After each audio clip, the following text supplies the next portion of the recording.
सुबह बच्चों को स्कूल भेजने के बाद काफ़ी घर में काम पड़ा हुआ रहता है, तो उसको हम मुझे क्या करना रहता है कि एक-एक करके ठीक करती हूँ। बच्चों को टिफ़िन बना के मैं भेज दी स्कूल, उसके बाद मेरे बाल काफ़ी ये हो रहे थे, तो उसको मैं क्लचर लगाई। उसके बाद मैं किचन में गई कि सारा जो बिखरा पड़ा है और फिर जो बाकी है खाना में, उसको मैं बनाऊँ।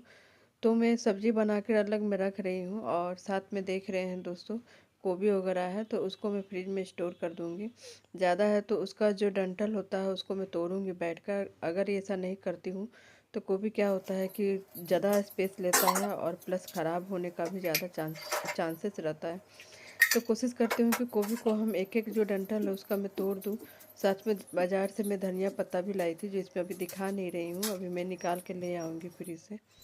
तो लाने के बाद क्या होता है कि मतलब उसको साफ़ सुथरा करके फिर हम ये अच्छे तरीके से पेपर में लपेट कर हम फ्रिज में स्टोर करना पड़ता है, ताकि ये ख़राब नहीं हो। नहीं तो 1-2 दिन में ये ख़राब भी हो जाता है, अगर उसका डंठल नहीं हटाइएगा तो वो ख़राब हो जाता है।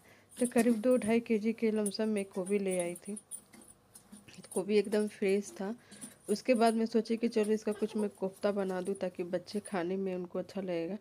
लेकिन बच्चे मेरे जो है वो गोभी का भुजिया तो बिल्कुल भी नहीं खाते हैं। उनको उनको तो मैं कोशिश करती हूँ कि उनको उनके पसंद का ही दिया जाए। तो देखिए, मुझे रेक साफ़ करने में थोड़ा-सा टाइम लगता है, क्योंकि रेक थोड़ा-सा मेरा पहले से पुराना था और दिक्कत भी होता है उसमें। तो धनिया पत्ता ले आई थी, तो उसको भी क्या करना रहता है ना कि एक-एक करके साफ़ करके फिर फ्रिज में रखिए। नहीं रखने से क्या होता है कि वो ख़राब हो जाता है और फिर एक दिन छोड़ देते हैं, अगर फ्रिज में स्टोर नहीं करते हैं तो वो पूरी तरीके से सड़ भी जाता है।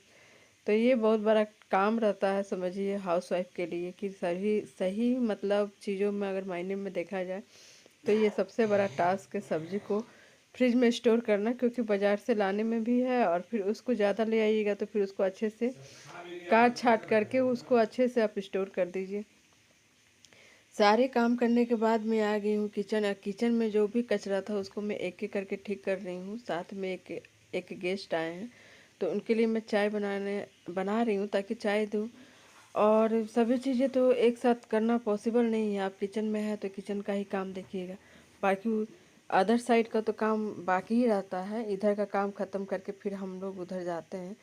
तो इतना में मेरा हो चुका है, मैं छोड़ चुकी थी, गेस्ट आ गए थे तो उनको चाय पानी देने के बाद फिर मैं किचन का जो रेक है उसको मैं साफ़ करूँगी एक-एक करके, और फिर साफ़ पानी से उसको धोऊँगी। अगर नहीं धोऊँगी, प्लस ये भी रहता है कि उसको अगर अगर आप सुखाते नहीं हैं ना, तो वो जल्दी सूखता नहीं है। मेरा जो किचन है तो मैं सूखा कपड़ा से उसको फिर मैं पोंछती हूँ। तो फिर सारे काम हो चुके हैं। बच्चों का डिमांड था कि जो मेरा गैस चूल्हा है उसके पीछे जो रेक है, मतलब जो दीवार है, वो काफ़ी गंदा हो चुका था, तो मैं ब्लू कलर का पेंट ला के इसको पेंट की हूँ, तो बहुत सुंदर